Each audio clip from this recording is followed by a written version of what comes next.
When you know that you are queer, but your favorite drink is beer, that's gayish. You can bottom without stopping, but you can't stand going shopping, that's gayish. Oh, gayish, you're probably gayish. Well, life's just too short for narrow stereotypes, so it's gayish. We're also gayish. It's Gayish with Mike and Kyle. Hello, everyone in the podcast universe. This is Gayish. The podcast that thinks if you're going to hit the sack, you're about to practice cock and ball torture. Well, sure. Or you're very sleepy, which I hear sometimes cock and ball torture can make one sleepy. Yeah, that wears you out. Just a good old cock and ball torture session to wear you out. Before you hit the sack, you know? That's from Chase Carrico, our favorite math teacher. Thanks, Chase. I'm Mike Johnson. I'm Kyle Getz. We're here to bridge the gap between sexuality and actuality. And today, we're going to talk about Jake Gyllenhaal. We're going to talk about Jake Gyllenhaal, and Kyle's reign of terror continues. I don't know how. I would love to think that I'm this good, but I think you might just be that bad. Great. Thanks, Kyle. Yeah, no problem. That's the kind of support that I've learned to enjoy. Yeah, you're welcome. But first. we have 100 words. Let's do that. Yeah, we do. Okay. Great. At a certain level Patreon, if you send in 100 words, I will say them. It is the lovingly known as Use Mike's Hole benefit. So here's my hole. Use it. Mm-hmm. This comes to us from Logan Lipper from Iowa City. Salutations, you beautiful homosexuals. I've been listening since I came out in February and haven't missed an episode. I've been going through the backlog as well and loved the roller coaster episode. I'm a huge coaster enthusiast. What can I say? I love being strapped in and tossed around. I married my high school sweetheart at 19. 19 years later, I decided it was time to be my true self. I've been making up for lost time, though, visiting Boys Town in Chicago and Pride in Minneapolis. I'm going to Southern Decadence in New Orleans this year, too, and that's 100. Thanks, Logan. Way to make up for lost time. I hope while you're is the implication there that he's fucking everywhere? He's fucking all over the world? Okay.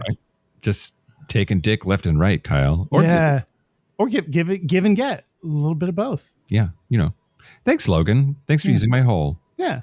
And welcome to the tent. Welcome to the tent. If you're on video, you also know that we are recording remote today, and we have a beautiful new studio that sometimes we won't use. Yeah. That's true, especially during my heavy, busy work travel schedule, which is, now. Yeah.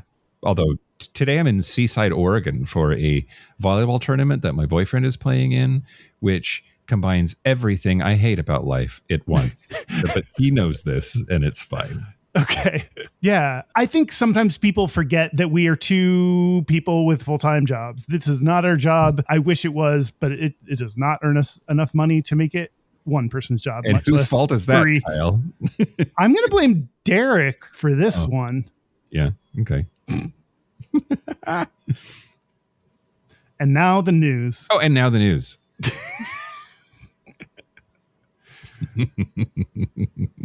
Shut your mouth hole, it's time for your ear holes. News. News the first, Kyle. Yeah. The Civil Rights Data Collection, which is a mandatory survey of every U.S. public school district, running since 1968, is now no longer going to ask districts to report how many students identify as non-binary, whether those students were bullied or harassed, or whether the district has a policy prohibiting that discrimination. References to gender identity are stripped from those portions of the survey. Revisions were approved by OMB in July and take effect for the 2025-2026 collection. The Human Rights Campaign has condemned it. Yeah, nobody has banned anything, but they just stopped counting it, which I don't know if that's a distinction without a difference or not. I mean, it's different than banning for sure.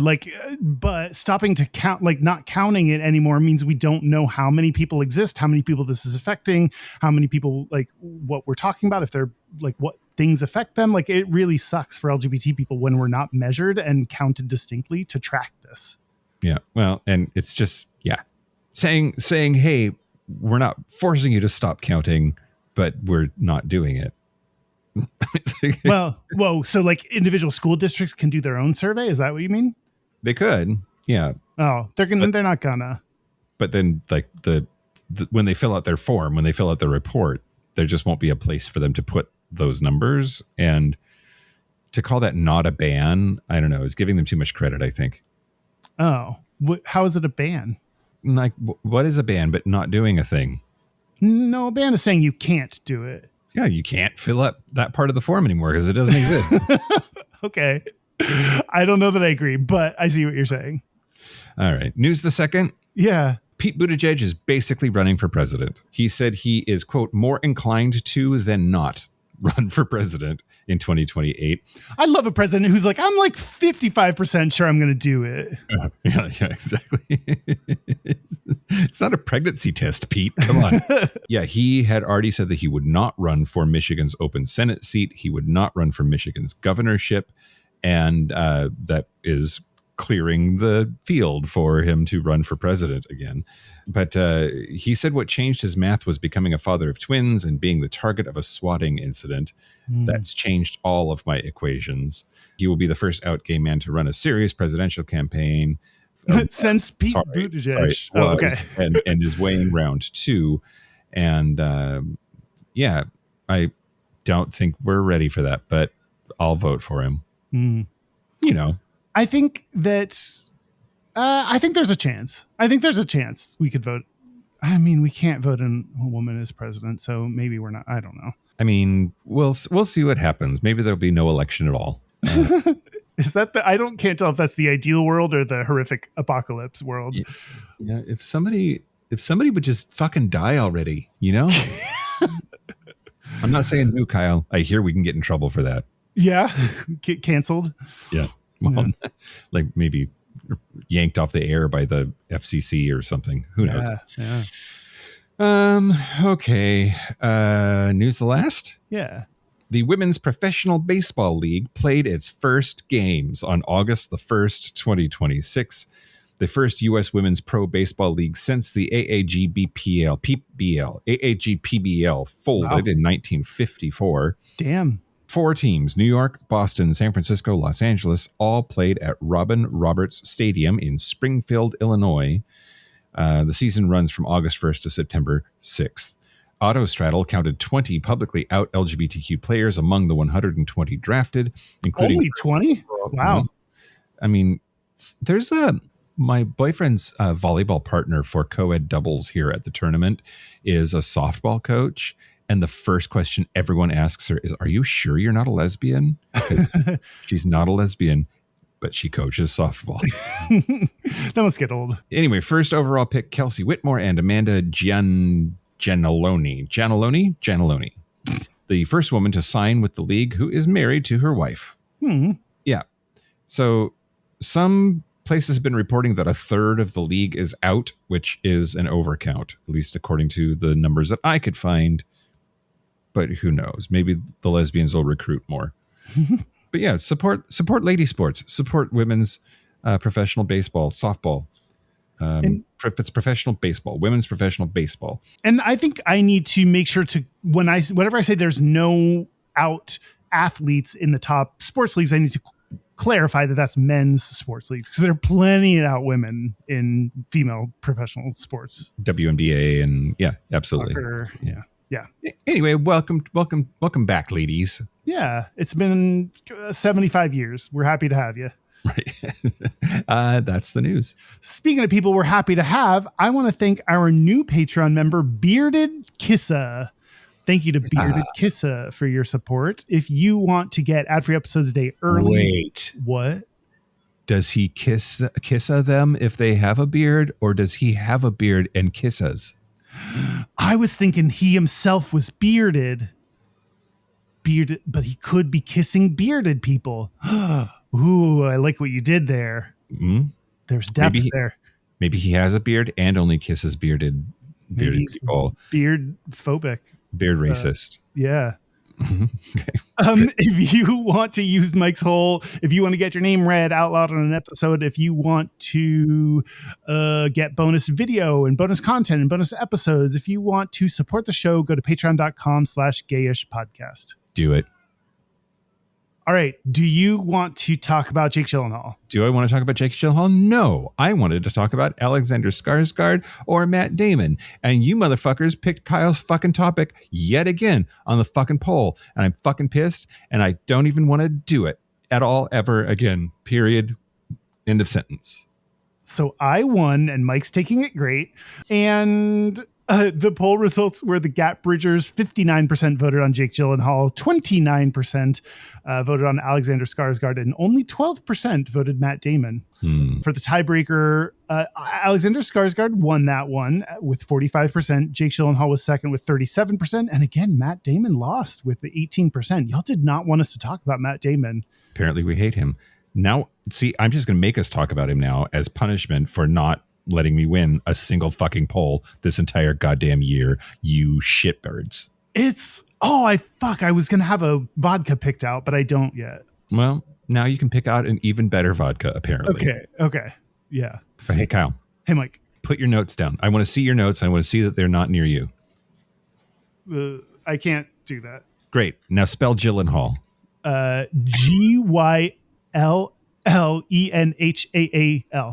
You did so good. Because I had to spell his name a whole bunch to look him up.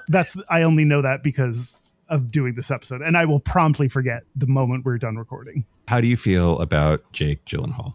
I love him. I think he's so hot. I think he's like one of the most beautiful people to exist. You hate hot people. He gets an exception. You are the only exception. Now that has to go on the list. It does, if I'm feeling it. Yeah. I just... We'll talk more about... He kind of seems like a little bit of an asshole, which partly makes me more into him. He does? A little bit. He seems like a little standoffish, a little arrogant. But if I look like that, I'd be a little bit arrogant too. So I don't know if you can blame him. He's Oscar nominated, so he's talented. He has other features other than being hot, I'm sure. So I like him. How do you feel about him? Yeah. I mean, would bang. I would even bang the daddy version. And that's, not usually my type, Does he have a daddy form? Has he taken a daddy form? For a little while, yeah. Oh. There's like a scruffy, beefy Daddy Jake picture that I saw that I was like, still into it. Great. Oh, nice. Yeah, I remember Jarhead coming out and like trying to get my wife to watch it so that I could see him. I think that timing works out. When was Jarhead? And Donnie Darko, of course, was really good. I've not kept up with his career that much. Like, he's still active, does a whole bunch of stuff, but I've not really been that tuned into it, which is why I was surprised that he did so well in the poll. I was like, well, fuck, is there something going on? Like, why did Kyle pick him? And then why did everybody else pick what Kyle picked? But here we are. Yeah, I'm kind of the same way. Like, I don't keep up with him very much. And did you see Brokeback Mountain? Yeah, sure did. With my ex-wife. Wow. Whose idea was that? How did you weasel your way into seeing it? No, I think it was her idea, if I remember correctly. And you were like, okay. Yeah, if I have to. Yeah. I remember I was in college at the time and drove like a city over to hopefully not get recognized, and went to the theater by myself. That's some next level paranoia. Yeah. I get it. Like I was afraid to email people on Craigslist or whatever because I was sure that I was going to get found out. But driving a whole town over to not get seen going to the gay movie is interesting. Also, maybe it would have been poetic if you had then run into a bunch of people you knew who would also done the same thing. Yeah, then we all fucked. Hot. I'm going to talk to you about the history of Jacob Gyllenhaal. Okay, let's do it. Yeah, Jacob Benjamin Gyllenhaal, which that's way too many just sounds, if you ask me. Yeah, Jacob Benjamin Gyllenhaal. I was born in December of 1980, and he is the son of film director Stephen Gyllenhaal and screenwriter Naomi Foner. And of course, he is the younger brother of Maggie Gyllenhaal. Basically, he was born into a family that was going to make him have this as an option for his career anyway. Yeah.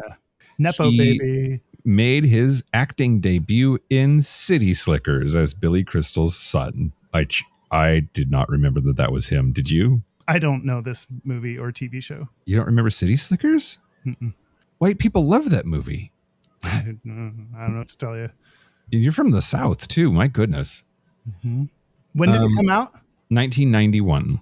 It's Billy Crystal and the family. they go on a cattle drive as like a bonding thing, and they meet a bunch of weirdos. And I don't remember the plot of the movie at all, except that it's like Billy Crystal and cattle, and apparently Jake Gyllenhaal at 11 years old or whatever. I might have been living in Venezuela at that time. That might have been like right on the cusp of my moving back to the U.S. Oh, you were being international. You were being so bougie. Man of the world. Yep. Of the me. world. Yeah. Okay. Great. He had some roles in his father's films, A Dangerous Woman in 1993 and Homegrown in 1998. He had a breakthrough as Homer Hickam in the biopic October Sky in 1999 before starring in the thriller Donnie Darko, which is what I knew him from best.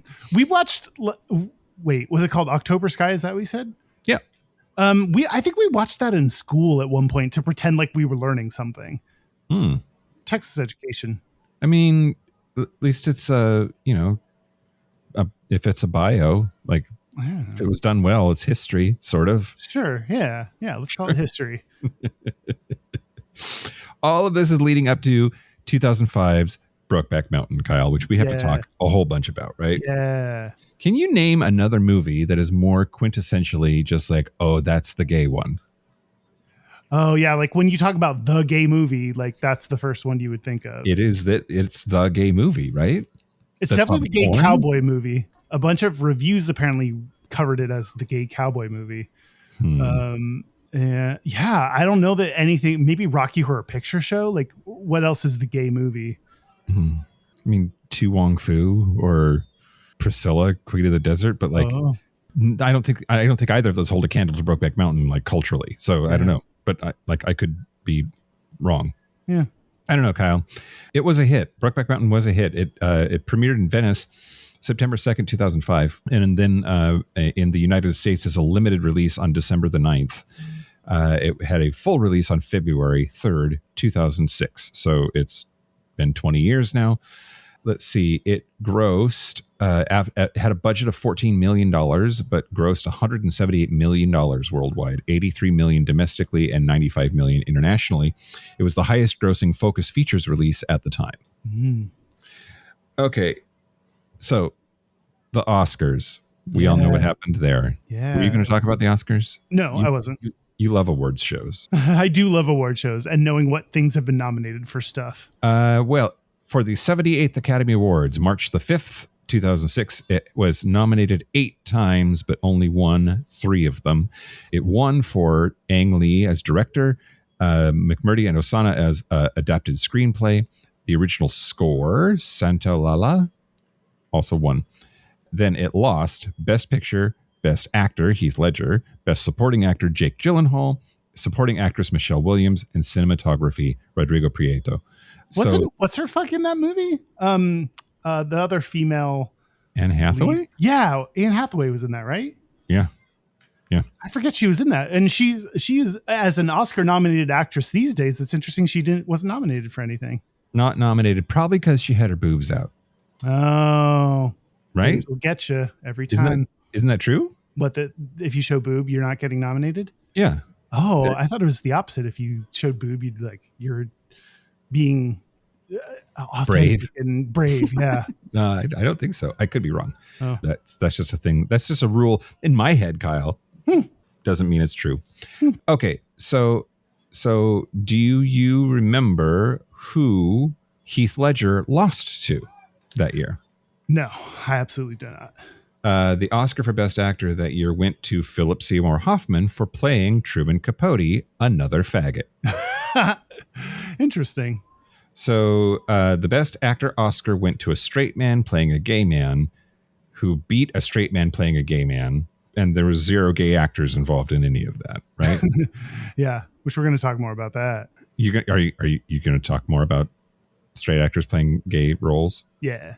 Okay, great. In my head, everybody was really chill about Brokeback Mountain. That's not true. Larry H. Miller, who's the owner of the Utah Jazz, pulled the film from his megaplex in Sandy, Utah on January 5th, hours before it was due to open.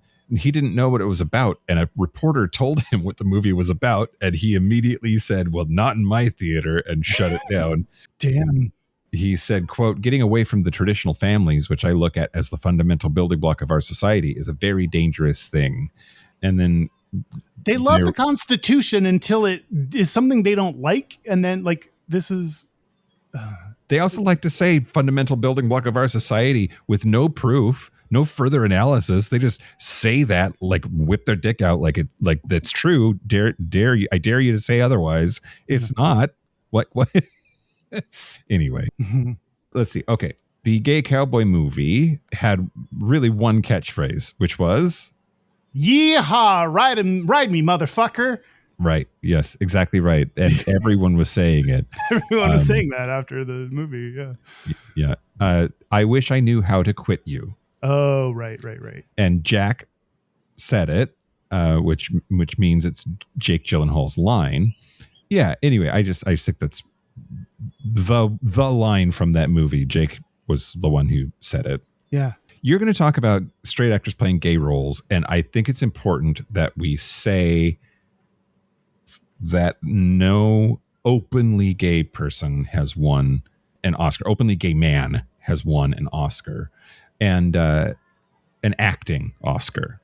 There's like you gotta be clear about the caveats or whatever. Yeah, there almost certainly have been gay closeted actors who won acting awards in the past. I'm not going to nominate any who I think fit that category, but they almost certainly exist. The bar here is an openly gay man winning an acting Oscar. Yeah. And gay roles similarly have largely only been nominated and awarded to straight actors, which I guess that follows as a tautology. I'm going to shut up now. I don't know what Jake has been up to since Brokeback Mountain, Kyle. Just being hot on the internet and on that's magazine covers. And I know that he had also played a couple other gay characters or queer characters. He was Mort Vanderwalt, who was a gay or a bi character in Velvet Buzzsaw, and he voiced a queer character in Disney's Strange World. Did I not type Strange World and not copy it, or was it really Strange Whirl? Who's to say? There's no way to tell. Yeah. Yeah. Okay. I'm going to tell you some data. Let's hear the data, Kyle. Okay, this is from a study called Sexual Orientation and Gender Identity Diversity in Entertainment, Experiences and Perspectives of SAG-AFTRA Members. This came out in 2013. It was done by M.V. Lee Badgett and Cody L. Herman, and this was published by the Williams Institute.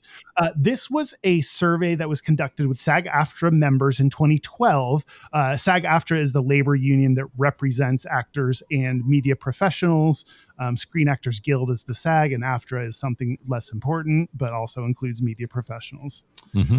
They did a survey that was developed after doing focus groups of the potential issues facing LGBT people, which that's a really smart way to approach it. They talked to people, understood a little bit more about the issues, and then formed the survey.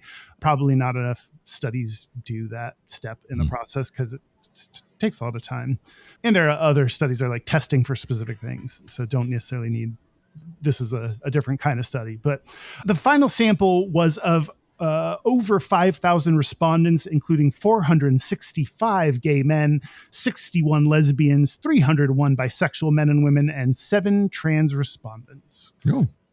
They did include and called out when a lot of times when they said LGBT people, it was just because there's only 7 trans respondents, so we can't extend all the learnings to them. So it wasn't out of lack of counting trans people or anything. It was just there are not a significant number of them.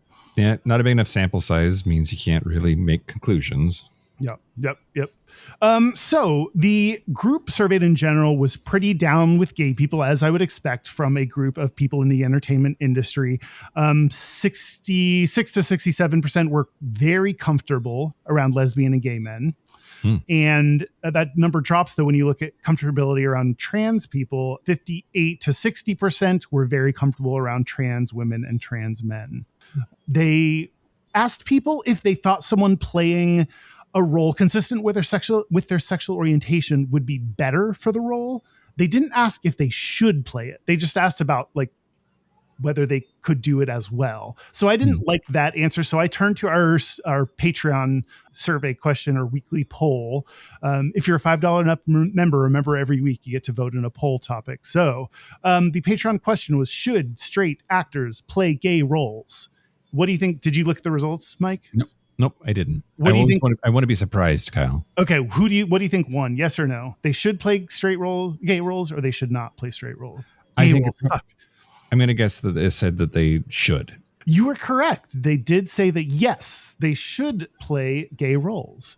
By 82% said yes, which is interesting. That's more lopsided in one direction than I expect. I thought this was going to be a little bit more contentious than it really was. Yeah, I mean, there's this weird, like, the best person for the role should play the role, whatever that means. And I guess I can get behind that, like philosophically or whatever. I mean, I don't want to be stuck in this like place of just being grateful for having any gay roles at all, much less ones played by famous actors, and famous actors tend to be straight. I don't know, Kyle. It gets complicated. Like in the ideal world, we would have a bunch of actors of a bunch of different sexualities, and they would be playing a bunch of different diverse roles, and the right person for the job would be the one that got it, and nobody would care. But I also don't think we actually lived in that world, that like there's still a bunch of discrimination and underrepresentation, and that it's maybe that day of like altruistic fairness will exist someday, but that is not today. That's exactly what I think. And I wish that I had said it first. So I sounded like the smart one instead of you, but this is where we're at. This is what happened. So, I can edit myself in. So I think that we don't live in this perfect world. Okay. No. So I think that you're right. I think a lot of people say like, the best person should get the part. And I think that's living in a hypothetical world that we don't live in, where there isn't a limiting factor on, well, I'll tell you more, Gata, about if people think it's limiting to play gay roles. And then also, I think another argument, Daniel in our poll commented and said, the logical extension is that only straight actors should play straight roles. I disagree. I don't think that's the logical extension of the argument. I think that in a world where there are not enough gay actors getting jobs, that we should, at a minimum, pick gay actors for gay roles because they can present it most authentically. That's not to say straight actors can't. I just think we should give gay actors, underrepresented groups, an opportunity to play roles, and that's a perfect opportunity for gay people to act and play a role. And I don't think straight people are like for need of jobs, like straight actors. It's not like they're underrepresented. We don't need to cast them in straight roles. We can cast anyone, including gay people, for straight roles. That's not the part of the argument that I would make. So to continue on with the survey, most lesbians and gays have played an LGB role, but the same isn't true of straight people. Most straight people have not played an LGB role. 39% of men have, so not a majority, and 33% of women have, which again, only about a third of women have played an LGB role. Most bi men have played an LGB role. That's 57%.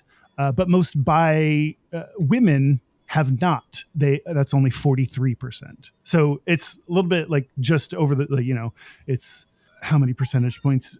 14 percentage points difference, but it's interesting that it straddles that line of like most bi men have played a role, but most bi women have not. So, well, and usually it's the bi women, and when you're giving numbers, they're always like the outliers, like some crazy extremes. So the fact that they're kind of like in the mix is, come on, bi women. Yeah, we expect more from you.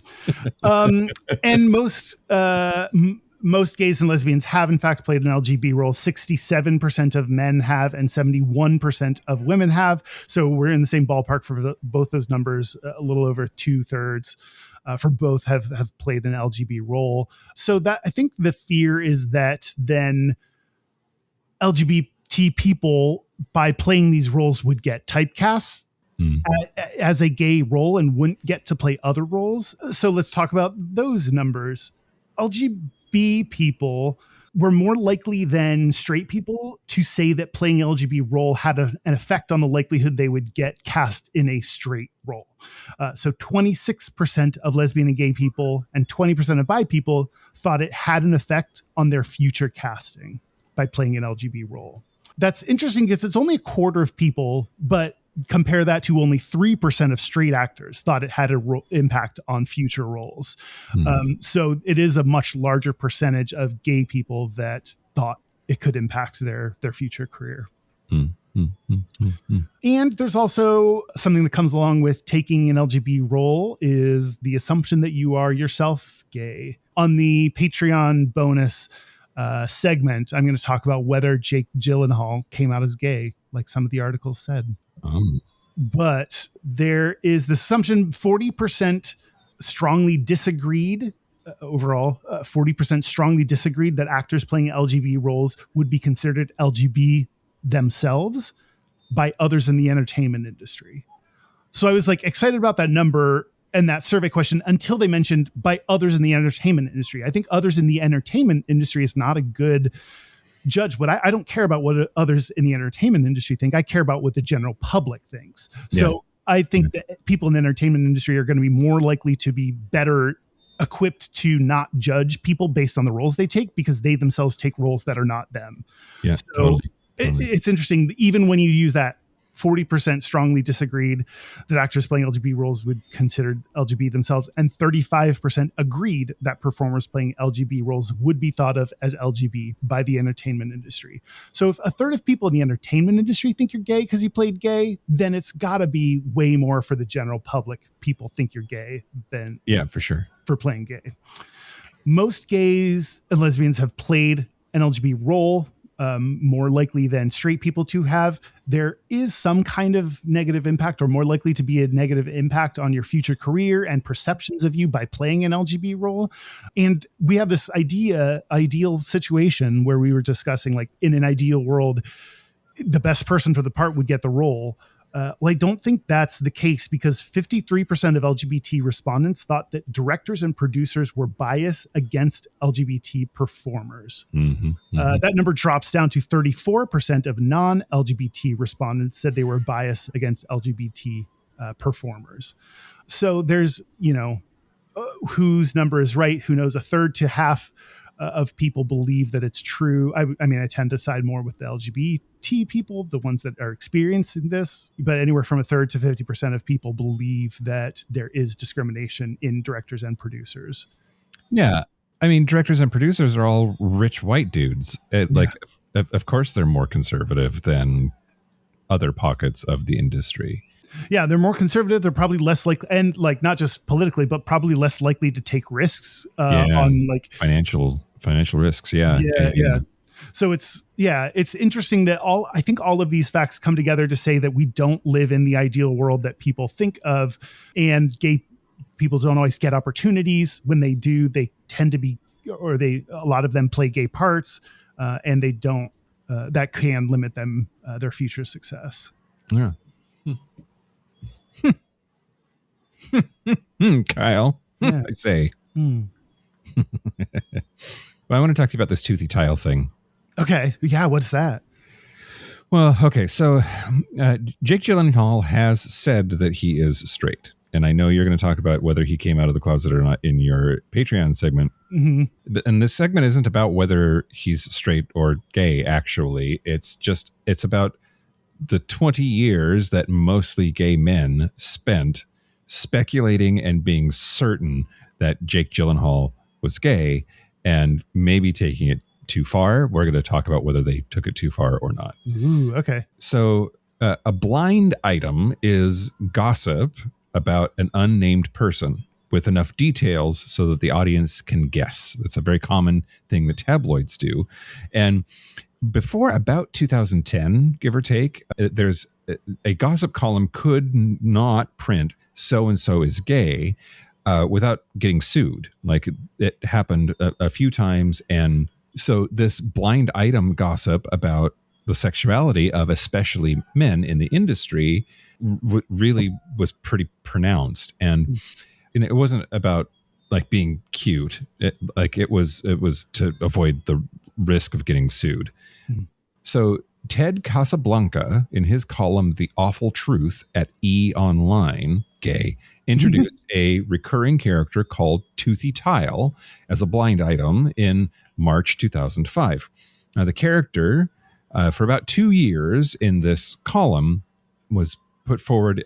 He's a young, very attractive male actor with a prominent smile who dated women publicly, preferred men privately, and was perpetually this close to coming out and never did. Hmm. That could So- describe a lot of leading men in Hollywood. Yeah. So March 10th, 2005, in this article, quote, and the character's name, if I didn't say that already, I'll repeat it, is Toothy Tile. Toothy Tile. March 10th, 2005. Toothy Tile was right out in the open holding hands with his man in a West Hollywood restaurant. Massive smiles then appeared on both daring dudes. March 24th, 2 weeks later. So there T2 is with the stud unit again in the concrete parking structure of a very popular what is the fuck? A very popular LA? shopping enclave. Like LA, but Helle? Hell A shopping enclave. Thanks, Kyle. Thank you for putting me back on track.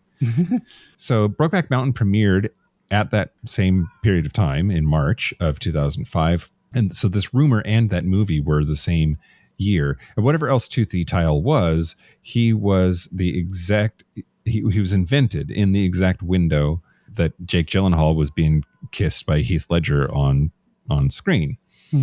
Now, there was a dedicated blog that got spun up called Waiting for Toothy, and the entire purpose was to collect, timestamp, and decode all of these items to try to figure out who Toothy Tile was.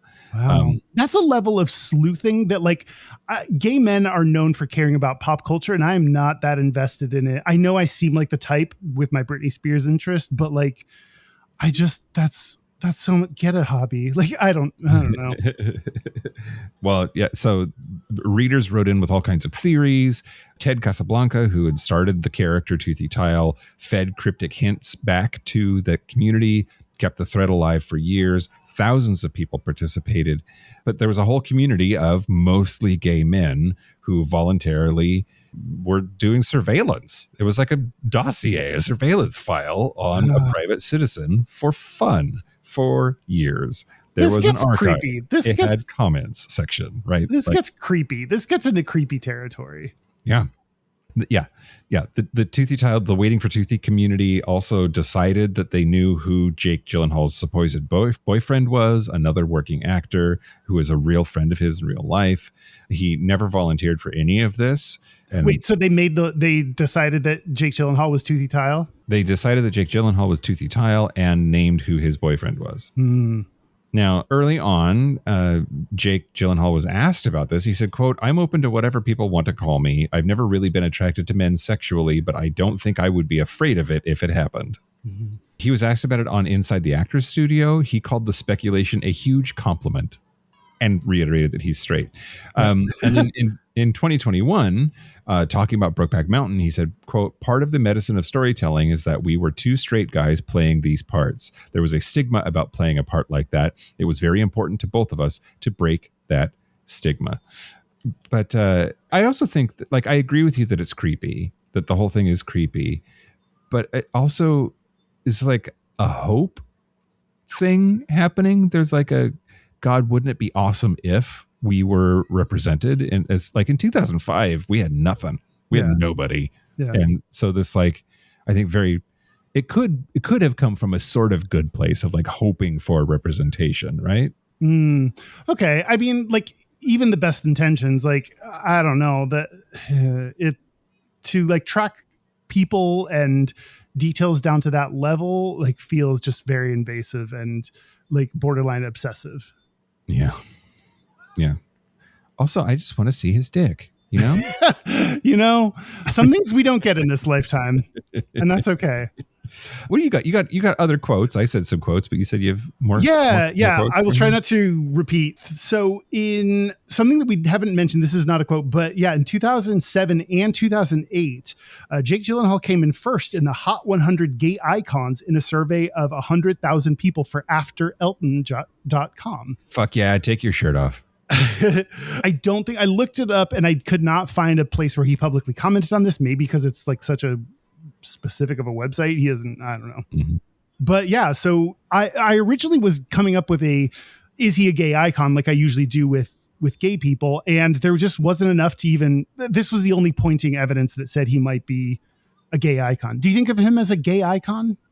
No, I really don't. Which is funny because he's in the gay movie, right? Yeah. Like it's funny how that didn't, at least in my world, grant him gay icon status. But Well, back in 2007 and 8, he was the number one, and he beat other gay people to win the gay icon thing for this website. So there are at least some people that believe he is a gay icon, and he has, I think. Well, I'll tell you more about what he said about LGBT people, but I just don't see him as being like some of our like pop divas that we adore. Like that, I think they go hard for the LGBT community, and I just don't see him having that level enough. I don't think he supports us, but I don't see it going past the line that makes him now an icon, sure, a gay icon. Yeah.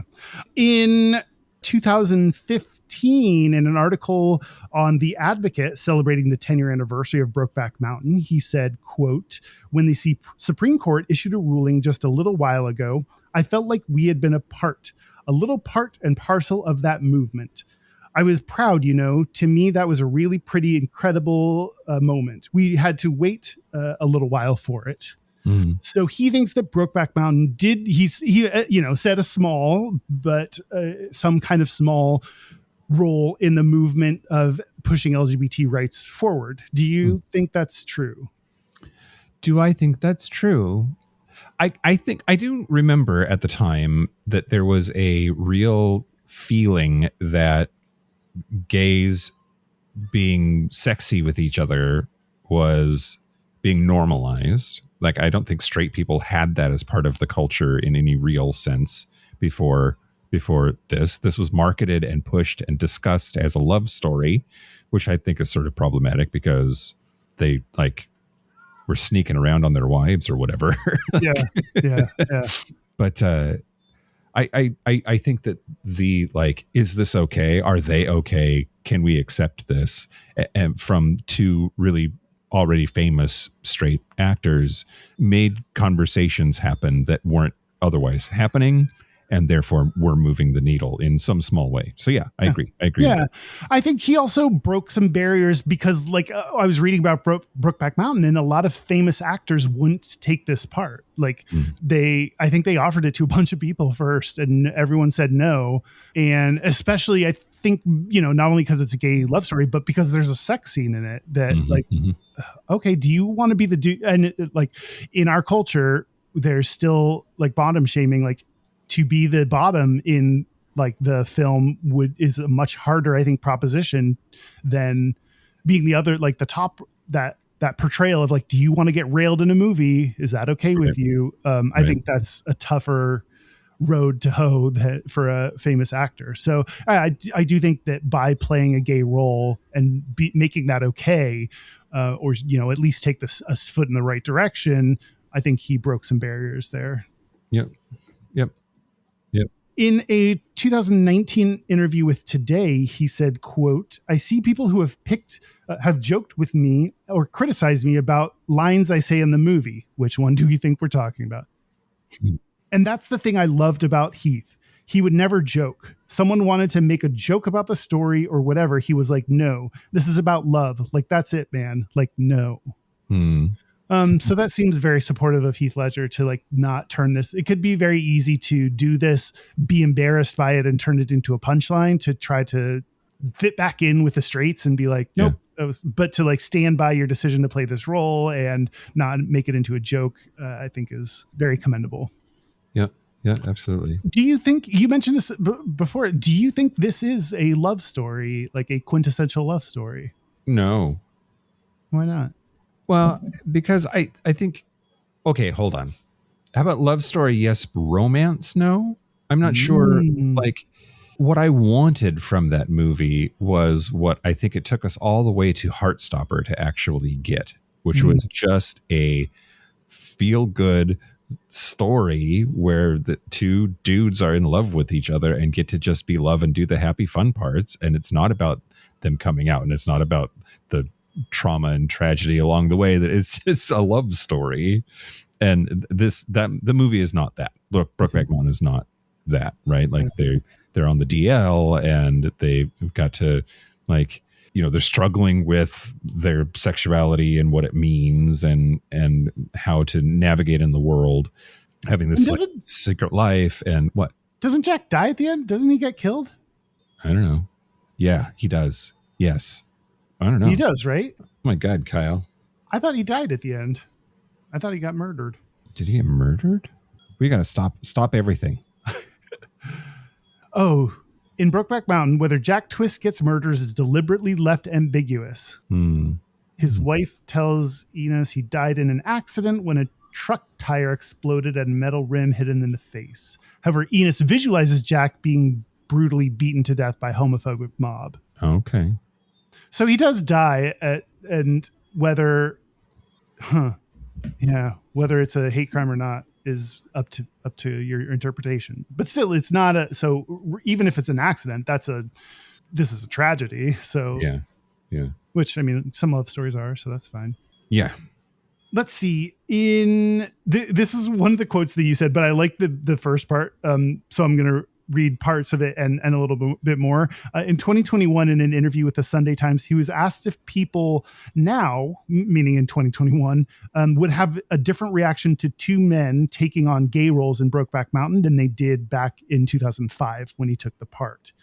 He said, "I don't know, maybe." and then he continued to say part of the medicine of storytelling is that we were two straight guys playing these parts. There was a stigma about playing a part like that. Why would you do that? And I think it was very important to both of us to break that stigma. But then again, I think that has led this way towards people saying, people of all different experiences should be playing more roles, that it shouldn't be limited to a small group of people. And I believe that. So he is seeming to say, my interpretation of that, I don't think he says it directly, is that everyone should be able to play every role, straight people playing gay roles, gay people playing straight roles, which I don't agree with that interpretation. But he is like more of me as a rando gay dude versus him as someone who has played a gay role and is straight and an actor. Like, he has more authority to speak on this subject than I do. So I don't know. I'd be, and Neil Patrick Harris has famously said that he thinks that it shouldn't just be gay actors playing gay roles. So I don't know. And our Patreon seems to think that it's okay. So I don't know. Maybe it's okay, Kyle. Maybe it's okay. I don't know. Yeah, those are the quotes. All right. Well, I wanted to talk a little bit about the law, and just like for most of the 20th century, if you falsely called someone else gay, it was defamation. Mm-hmm. Right? Like, and the definition of that is just an insult so obviously damaging you don't have to prove it hurt you. Oh, wow. And you don't have to I thought you had to prove some kind of financial or like something impact. You don't have to prove it? That's just what this. So defamation per se is the short list of accusations so inherently harmful that damage is simply presumed. Like, the traditional categories are accusing someone of a crime, of a serious crime, of having a loathsome disease, of professional incompetence, or of sexual unchastity. I mean, disease, that's AIDS, right? Well, or any, like saying me saying that like Derek has syphilis, like it would be defamation. But Derek has syphilis, so he can't sue. But then for a long time in a lot of the U.S., there was the fifth category of imputing homosexuality, and so you just couldn't say that. How do you feel about being like sexual orientation being included on this list? I mean, it makes sense. It makes sense. I obviously don't agree with it. I'm glad that it has changed or is changing. And like to some people, to a lot of parts of society, being gay is like the worst thing possible. So of course, saying somebody was gay as an insult would be just egregious and grievous, right? Like that makes sense. Yeah, it makes sense. It's just real shitty. It's like remembering that you are on the list with serious crimes. Like what you have done is as bad as like someone getting murdered or murdering someone. Like, I don't know. It's just like we're always included on these lists of sins or shitty things that you're like, really? You think being gay is so bad that it's as bad as a serious crime? Like, come on. Yep. Well, so there was a case, Yonati versus Mincola, in 2012. It was a New York appellate division case in the third department. And someone told the defendant that the plaintiff was gay or bisexual. And the defendant passed it along to a close friend of the plaintiff's long-term girlfriend, hoping it would get back to her. It did. The plaintiff sued for slander. And the court found that statements imputing homosexuality are not defamation per se. The court overruled its own prior precedent to get there. The court said that the old rule, quote, rested on the flawed premise that it is shameful and disgraceful to be described as a lesbian, gay, or bisexual, and that keeping it would necessarily equate LGBT people with people who had committed a serious crime. It pointed to New York's public policy of protecting the civil rights of gay people and said the two could not coexist. Cool. Yeah. And at the same time, I understand that there could be some negative repercussions from being called gay, like in employment or in your relationship. So like at the same time as I hate it being included on this list, I also understand the reality of there being potential downsides to it that could be financial as well if it impacts your employment. So I don't know. Yeah, absolutely. But that sort of leads to why the Toothy Tile thing happened at all, right? It was because you can't call somebody gay, not directly. Right. It'd be a defamation suit. So I guess that's really all. I just wanted to talk about how when Brokeback Mountain came out, there was a real like legal precedent. That's not the word that I want. Culture. It was a real legal threat to call somebody gay when they weren't. And I don't know if Brokeback Mountain moved the needle on that a lot. There are still places in which you can use that as a defense. It's less and less popular and less applicable across the country. There's no national rule about it yet. It's not and that case in New York isn't binding nationwide by any means. But yeah, just the idea that like being called gay is as bad as being called a murderer is really interesting to me. And all of these actors who play gay roles, whether they play gay roles or not, actually, and gay men thirst after them and then say, start gay rumors, hopeful, wishful gay rumors is, I think it's the tide is turning, that's less of a, like, it's weirdly like more acceptable or people care less or something. I don't know. Yeah. We haven't checked in on this in a while. Have you changed your view on calling people like celebrities gay or speculating on celebrities that are gay? I feel like this is something we've disagreed on in the past. No, I haven't changed on that at all. I think that's the price of fame. No, we both agree that it's the price of fame. Like that is going to come along with it. Like that is the reality of the situation. And I think it sucks and we shouldn't do it. Yeah. Mike's stance officially marked as Yeah. Okay. Is Jake Gyllenhaal? We said he's not a gay icon. I think some people will disagree with that, which I'm fine with.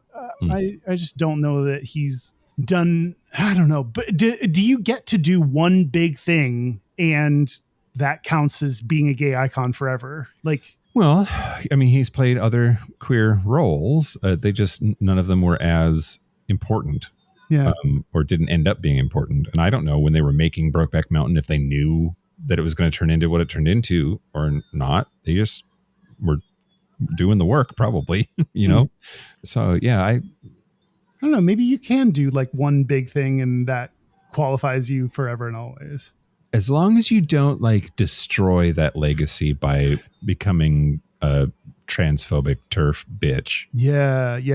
Like it's his gay icon status to lose. Then maybe like if he fucks it up. Yeah. I don't know. I'm a little bit mixed on my view of whether he's a gay icon. Oh, yeah. I don't think he's a gay icon, but if I did think he was a gay icon, I would think that he would maintain that until he fucked it up. But yeah. Did we do it? Is Jake Gyllenhaal gay? We'll find out in the bonus segment. So should we take a break? Yeah, let's take a break. Let's take a break. This is the part where Mike and Kyle take a break.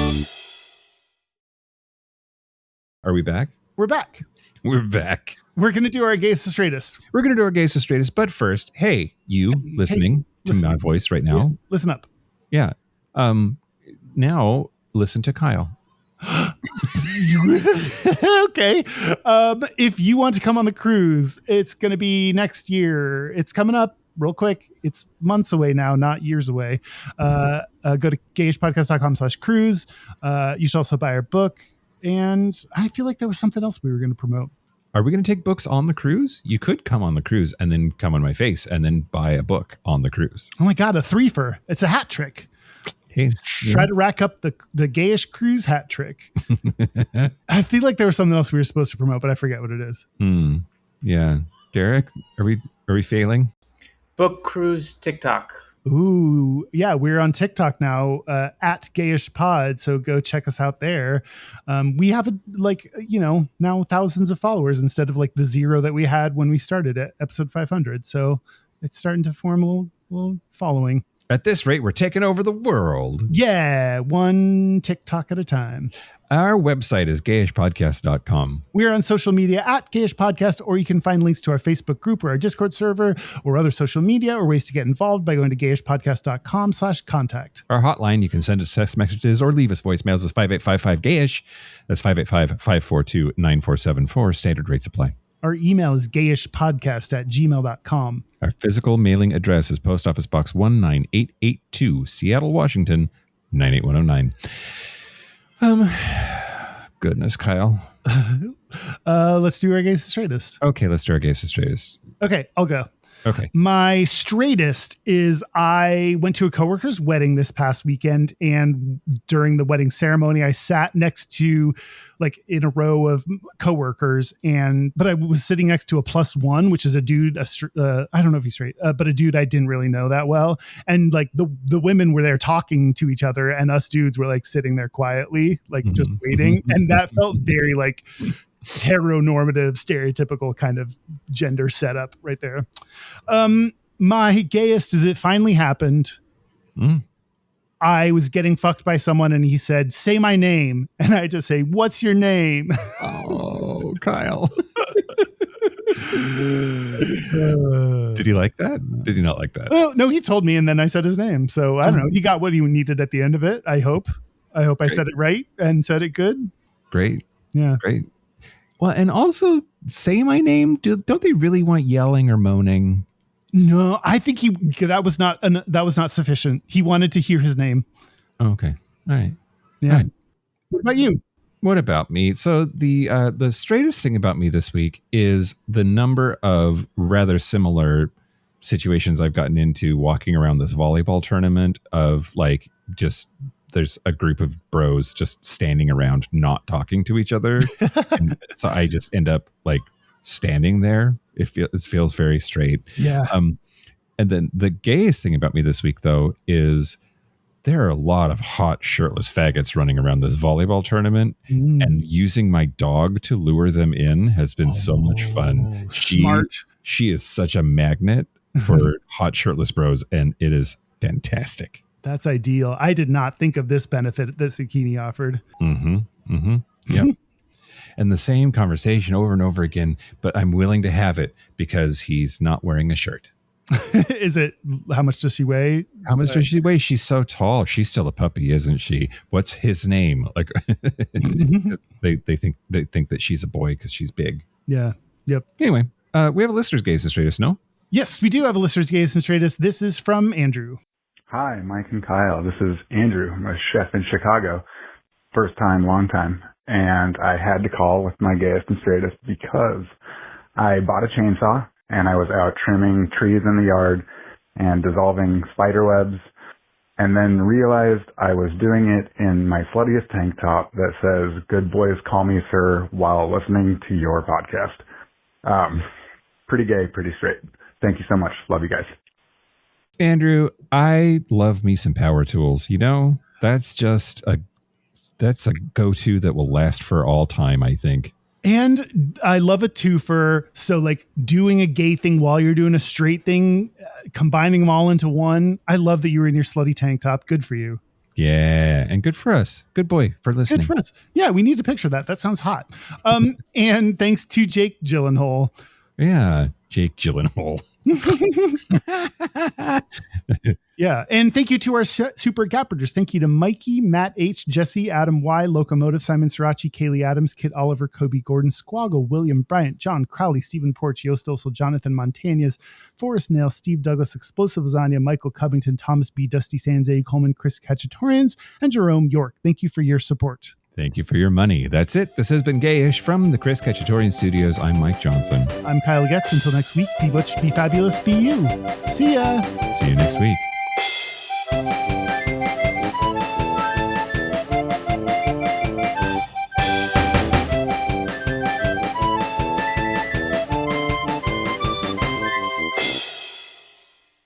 That's going to be, I'll preface with this, very disappointing. Oh, good. Great. Excellent, Kyle.